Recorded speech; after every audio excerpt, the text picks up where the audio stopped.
नमस्कार दोस्तों, आपका बहुत बहुत स्वागत है एक कदम अध्यात्म की ओर में। दोस्तों, हमारे पौराणिक धर्म ग्रंथों में पंचकन्याओं का जिक्र मिलता है।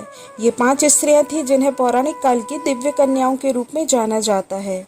अहिल्या, द्रौपदी, तारा, कुंती, मंदोदरी तथा पंचकन्या स्मरेत नित्यम महापातक नाशनम। इसका मतलब है कि अहिल्या जो कि गौतम ऋषि की पत्नी थी, द्रौपदी जो कि पांडवों की पत्नी थी, तारा वानर राज बाली की पत्नी थी, कुंती पांडु की पत्नी थी और मंदोदरी रावण की पत्नी थी। इन 5 कन्याओं का प्रतिदिन स्मरण करने से सारे पाप धुल जाते हैं।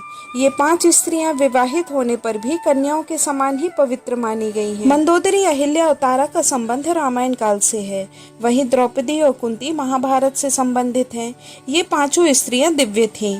आइए जानते हैं इनके रहस्यों के बारे में। वाल्मीकि रामायण के बाल कांड में देवी अहिल्या का जिक्र मिलता है। अहिल्या रूपवान होने के साथ ही संस्कारी, सुशील और पतिव्रता नारी थी। अहिल्या का विवाह ऋषि गौतम के साथ हुआ था। शास्त्रों के अनुसार ऋषि गौतम एक बार स्नान करने के लिए आश्रम से बाहर गए। तभी इंद्र ने ऋषि गौतम का वेश धारण किया और वह उनकी कुटिया के अंदर चला गया। जब इस बात का पता ऋषि गौतम को चला तो उन्होंने इंद्र और अहिल्या दोनों को श्राप दे दिया। देवी अहिल्या ने ऋषि गौतम से क्षमा याचना की और कहा कि इसमें उसका कोई दोष नहीं है, लेकिन गौतम ऋषि नहीं माने और अहिल्या को भी श्राप दिया कि तुम शिला बनकर निवास करोगी। त्रेता युग में जब श्री विष्णु राम का अवतार लेंगे तब उनके चरण रथ से ही तुम्हारा उद्धार होगा। इसके बाद भगवान राम ने अहिल्या का उद्धार किया और उसे आजीवन कुंवारी रहने का आशीर्वाद भी दिया। शास्त्रों के अनुसार द्रौपदी का जन्म यज्ञ से हुआ था। द्रौपदी सुंदर, धीरजवान और पवित्र महिला थी।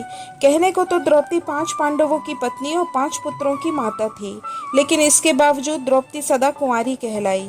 दरअसल जब द्रौपदी का चीरहरण हो रहा था तब श्री कृष्ण ने उसकी लाज बचाई थी। कहा जाता है कि भगवान श्री कृष्ण ने ही द्रौपदी को सदा कन्या की तरह रहने का वरदान दिया था। लंकापति रावण की पत्नी मंदोदरी को चिरकुमारी भी कहा जाता है, जो कि राक्षस राज मयासुर और हेमा की पुत्री थी। मंदोदरी की मां हेमा अप्सरा थी, लेकिन पिता राक्षस कुल से थे। रावण से विवाह का वरदान मंदोदरी को भगवान शिव से मिला था। रावण से विवाह के बाद मंदोदरी ने अक्षय कुमार, मेघनाथ और अतिकाय जैसे पुत्रों को जन्म दिया। मंदोदरी को भी आजीवन कन्या की तरह रहने का वरदान प्राप्त था। तारा समुद्र मंथन से निकली हुई अप्सरा थी। तारा का विवाह बाली के साथ हुआ था। बाली का वध श्री राम के हाथों हुआ।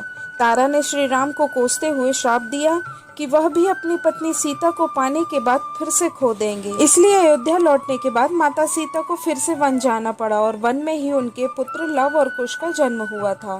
तारा को भी आजीवन कुंवारी रहने का वरदान प्राप्त था। कुंती के महल में जितने भी ऋषि महात्मा आते थे वे उनकी सेवा किया करती थी। एक बार महल में ऋषि दुर्वासा आए। कुंती के सेवा सत्कार से ऋषि दुर्वासा बहुत ही प्रसन्न हुए। उन्होंने कहा, पुत्री, मैं तुम्हारी सेवा से प्रसन्न हूँ, इसलिए तुम्हें एक ऐसा मंत्र देता हूँ। इस मंत्र से तुम जिस देवता का स्मरण करोगी वह तत्काल तुम्हारे सामने प्रकट होकर तुम्हारी इच्छा पूरी करेंगे।